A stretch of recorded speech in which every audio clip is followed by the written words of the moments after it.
Un Conte-ter oppure nuove elezioni. Già nelle prossime ore potrebbe esserci un'evoluzione nella crisi di governo che sta bloccando importanti interventi dal recovery plan al decreto ristori 5 e intanto il mondo economico resta a guardare, non senza preoccupazioni. Fa arrabbiare perché le scene le abbiamo viste tutte quante la settimana scorsa di quello che è successo, a Roma. È difficile per tutti, penso, comprendere quello che oggi sta succedendo. Il neorieletto presidente di Confindustria Veneto Carraro nei giorni scorsi parlando della crisi di governo e dei richiami di BCE e Commissione europea che chiedevano vere riforme per il recovery plan aveva detto: a volte mi sembra di vivere in un paese di matti. Qualcuno, che arriva da fuori, che ci guarda dall'alto e vede, le file, nelle mense comunali di famiglie, che non hanno più i soldi quasi, per mangiare, piccoli imprenditori in grandissima difficoltà. Abbiamo una grandissima opportunità, okay,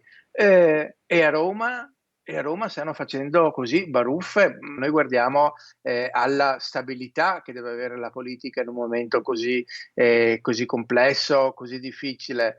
Non l'abbiamo capito noi, non l'ha capito penso la gente comune. Qualsiasi decisione venga presa, conclude Carraro, deve essere rapida. Sarebbe anomalo andare in questo momento particolare con la pandemia, con questa crisi economica, ad elezioni.